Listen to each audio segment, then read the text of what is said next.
Hey, thanks for tuning into another video in the Career Readiness Academy online module.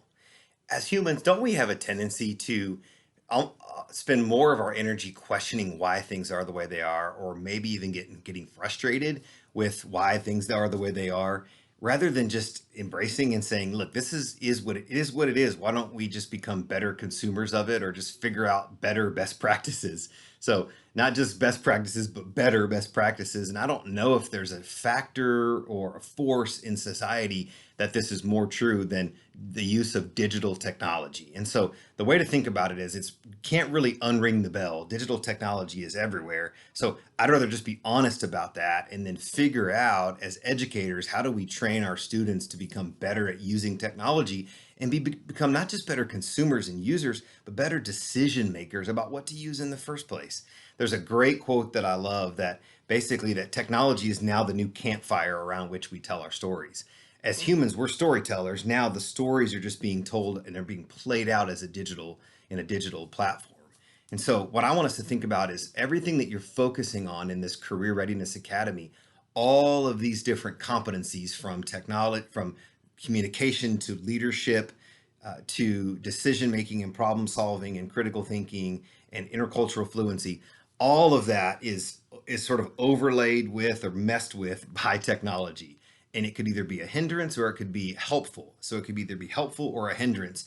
And so what do we do with that? And so what I want to encourage you to do as you're getting into this content is to really think about some of those competencies and let technology and digital literacy be sort of this meta competency that you're thinking about. So for instance, as we're developing our students' competencies in being able to speak and write, so oral and written communication, what would it look like to just add in the layer of technology to that to help them do it a little bit better? So if we're teaching oral communication skills, thinking about speaking in front of an audience, what would be some nuance if we think about doing that in an online format, in giving a presentation via Zoom, in having to communicate the primary message from a company or do a media pitch through 140 characters or 280 characters or whatever it would be. So in other words, same competency, different method that we're using to communicate it.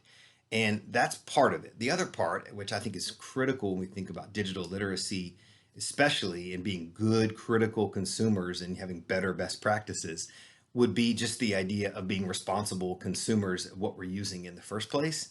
So I'm really interested, for instance, in getting my students to see their phones or any technology for that matter more as a tool versus a companion.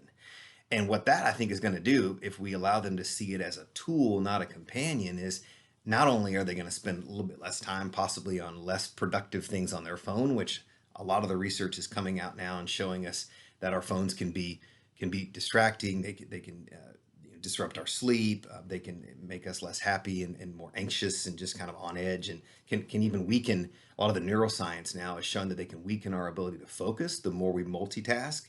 And so with that being said, how can I help my students make better choices about what they're consuming in their personal lives?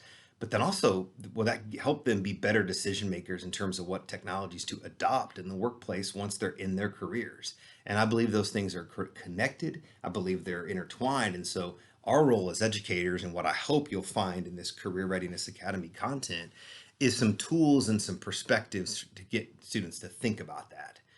And so what would be the message that we want to send? What's the best audience and what's the best media for being able to do that? So all of these are help in personal and private lives as well as in the professional workplace because again, it's around us. We're not going to be able to just stop it. So what I'm more interested in and what I hope you'll find this content will help you do is help our students become better consumers and users and decision makers to make better best practice decisions. And so as you're working through that journey, be sure to share your best practices in the discussion board. Let me know at jeremyfike@gmail.com how you're using this as well as other career readiness resources. Thanks again for engaging with this content. We hope it's helpful for you.